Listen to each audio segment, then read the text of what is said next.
Diferencia entre accidente de trabajo y enfermedad laboral. Ley 1562 de 2012, accidente de trabajo, artículo 3.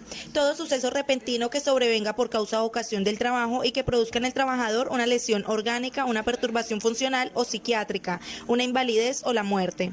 También por la ejecución de órdenes del empleador aún fuera del lugar y horas de trabajo.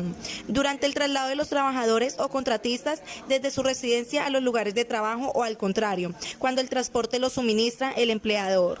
En permiso sindical siempre y cuando el accidente se produzca en cumplimiento de dicha función.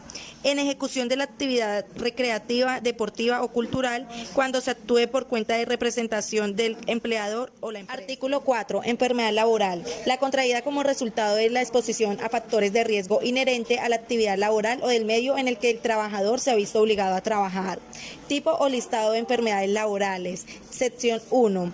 Enfermedad laboral por factor de riesgo ocupacional, ocupaciones e industrias y diagnósticos médicos asociados. Sección 2. En esta sección puede encontrar todo el grupo de enfermedades para determinar el diagnóstico médico. Responsabilidad del empleador en materia de riesgos laborales. ¿Cuáles son las obligaciones que tiene el empleador frente a la seguridad y salud en el trabajo?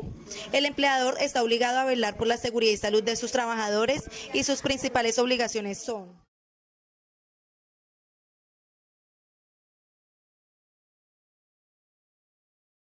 Resolución 1401 de 2007.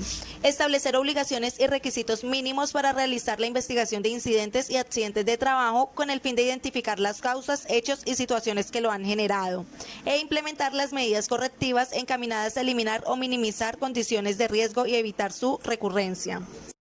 ¿Qué se entiende por acciones preventivas y correctivas? El empleador es el encargado de definir e implementar acciones correctivas y preventivas con el fin de evitar la desviación o incumplimiento del sistema de gestión de seguridad y salud en el trabajo.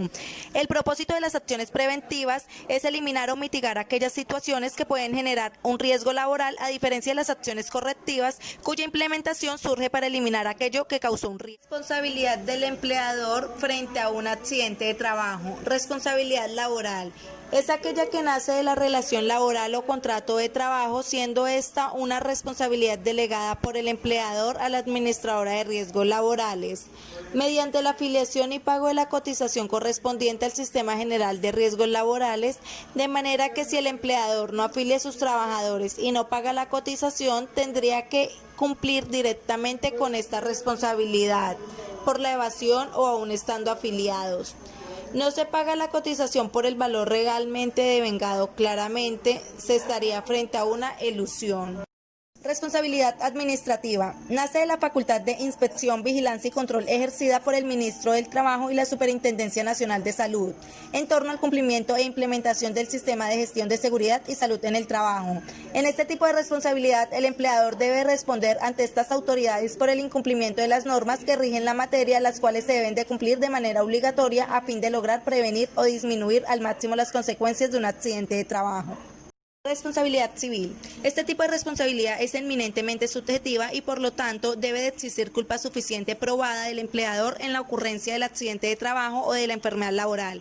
Este tipo de responsabilidad tiene su principal fundamento normativo en el artículo 216 del Código Sustantivo del Trabajo y consiste en el pago de la indemnización ordinaria y total de perjuicios a favor del empleador y de cualquier otra persona que sea afectada por los daños y perjuicios causados a estos, los cuales pueden ser materiales como lucro cesante y daño emergente, e inmateriales que son daños morales y daño a la vida en la relación. Responsabilidad penal.